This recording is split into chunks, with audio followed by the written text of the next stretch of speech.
today I'll be doing another Yu-Gi-Oh! Tier analysis. I guess not really another, but at least it ain't going a long hiatus this time, so that's why I'm saying another. But that's besides the point. And today I'll be doing Despia and Xiangjings. Despia and Xiangjings are part of the new Yu-Gi-Oh! Lore that is going on right now, and I figured it would be fitting just to talk about those two right now.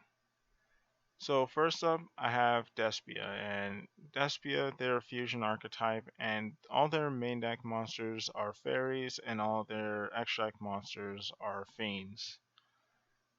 And let's get started.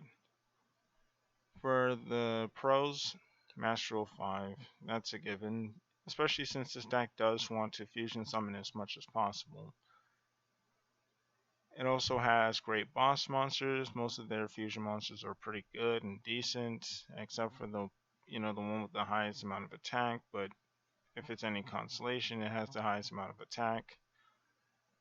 This deck has great spells and traps, and the fact that they're all searchable off of Aluber/Albert is pretty damn amazing.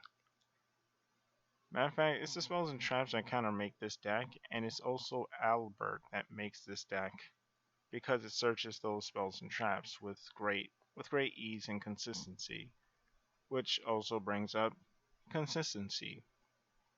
This deck has many ways of getting to Albert and many ways of getting to your spell cards.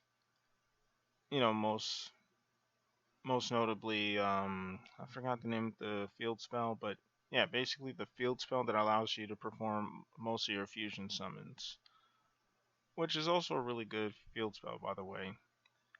This deck can OTK, and this deck can also float, and also has a strong fusion engine to work with.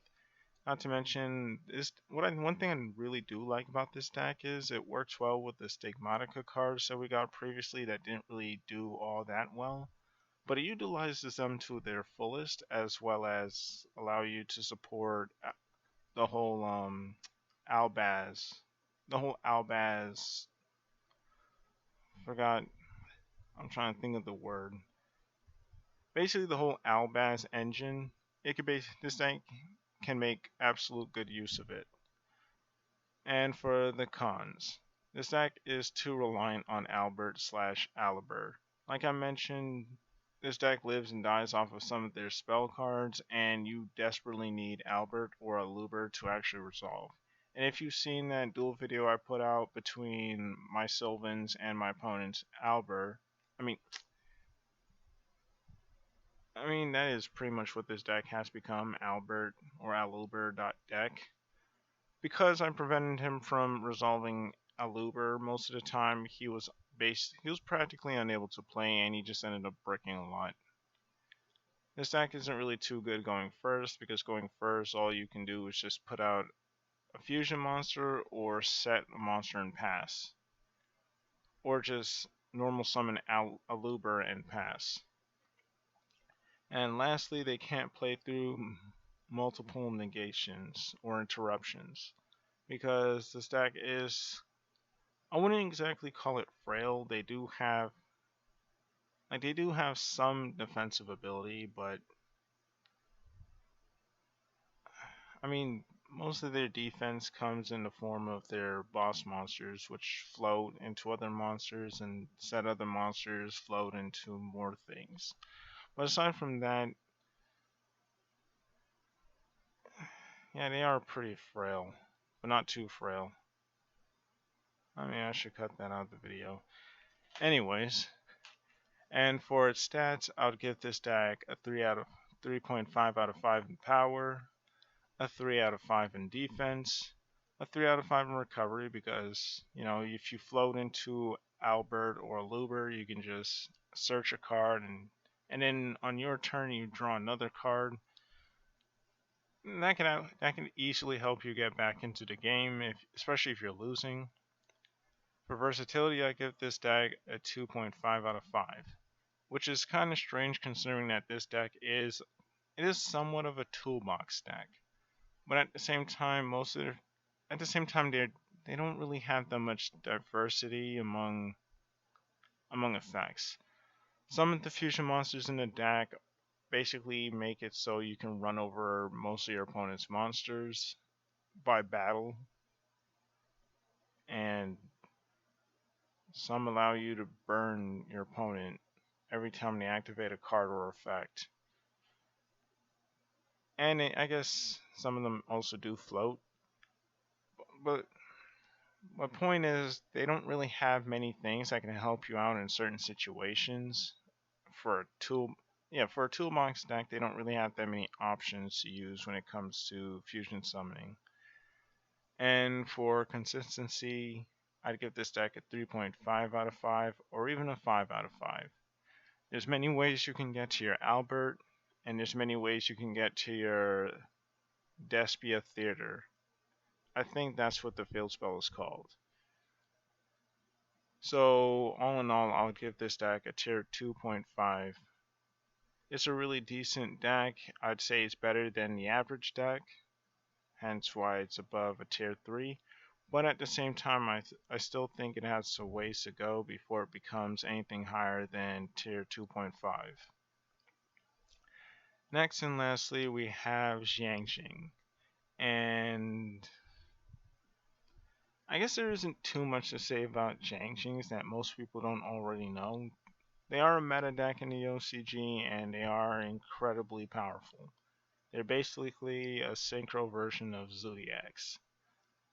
So let's get started. Master Roll 5, of course, because you want to spam your synchros. They have great monsters. Like, all their monsters are really good.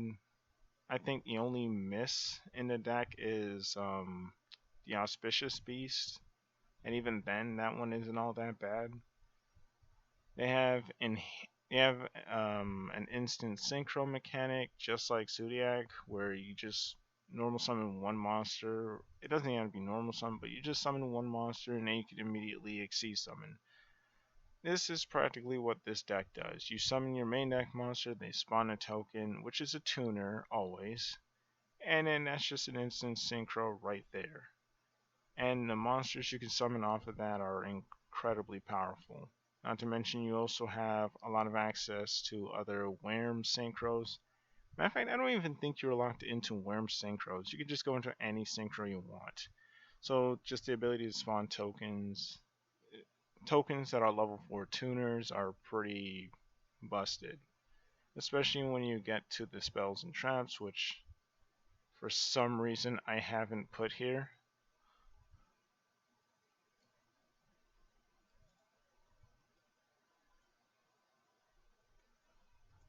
This deck has a ridiculous amount of good spells and traps, as well as a ridiculous amount of good monsters. The spells and traps, like I've jokingly mentioned before, of course they have a Monster Reborn and a Rhoda in their archetype, because Konami just likes to throw that in nowadays. But this Monster Reborn and Rhoda, if banished, which you're going to be doing a lot in this deck, you can actually modulate the levels, which allows you to go into even more synchros. And it's not all that hard to banish them from the graveyard using your Xiangjing effects, so building boards of different synchros is pretty easy to do with this deck. This deck is consistent because you have a lot of Worm support. You also have the Tenyi option. You could also go with the Tenyi option, which is pretty nice, especially considering that Tenyis are also, I say, somewhat synchro based. So you just summon your token, and then you can summon your Tenyi from your hand. You summon a Tenyi, then you summon your Xiangjing, and that Xiangjing spawns a token, and then you can use that Tenyi and a token, especially when the Tenyis do vary in level. So that's pretty powerful. And they are versatile, like I mentioned, because they can go into almost any synchro. I don't think there's any restriction on the type of synchro monsters you can go into. I already mentioned the worm support. This deck can also snowball advantage really fast. And let me describe it like this. This deck, they are instant synchro. They're an instant synchro deck. You don't have to use any additional resources just so you can go into a synchro summon in this deck. You don't have to use two monsters just to go into a synchro monster. You can essentially use one card to do that. But the main deck monsters have effects when used for a synchro summon. One allows you to draw a card, and one allows you to Foolish Burial a card. But what makes it even nuttier is one of their synchro monsters also allows you to add a Xiangjing card from your deck, as well as functions as monster negation. So because of that, you also get a free draw and a free search, while also not really investing much resources into going into a synchro summon in the first place, which is pretty powerful and kind of busted when you think about it. Next, this deck can OTK because it can really build the board and OTK you pretty easily. Especially with this thing. This thing can gain attack really fast. And it can be quite worrisome, especially if your opponent gets two of them on the field. They can easily game you. Not to mention this thing. This thing is also incredibly easy to summon. Just use level 6. And it spawns a token, and it's just you summon this thing. And this thing is a really, really powerful boss monster.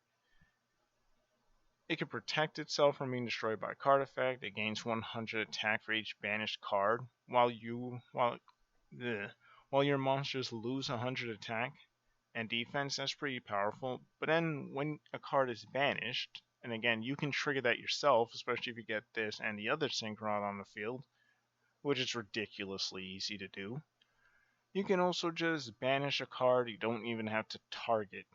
You can just banish any card, whether it be face up or face down, non-targeting removal. And that's just from a card that you can just summon with a single card. Use your level 6, instant synchro. And this deck can easily swarm. For the cons, the only cons I could think of with this deck so far is that they can't play through more than 3 to 4 negates. And that's about it. This deck is ridiculously powerful, and I can see why it's meta in the OCG. I've faced this deck a few times, and I've been absolutely demolished by it. For power, I'd give this deck a 4 out of 5. For defense, a 3 out of 5. For recovery, a 4.5 out of 5, because just like with Zodiac, they can just pop off with a single monster. And it doesn't help that they also have really great spells and traps they can utilize that are also incredibly searchable. And then they have great versatility, like 3 out of 5 versatility, because like I mentioned, they have access to a lot of synchros in the game, including like the floor synchro that is level 9. And this deck is incredibly consistent. That's why I give this a 4.5 out of 5. I'm not sure where this deck would go in the future, and I can't really imagine Konami giving this deck any more cards in the future since it's already very, very, very powerful and very busted. But who knows? Like the latest support might not be as ridiculously powerful as it is now. But tell me what you guys think about Despias and Xiangjings in the comment section below. And it's been me, your boy Blue Gatsuga, and I'm out.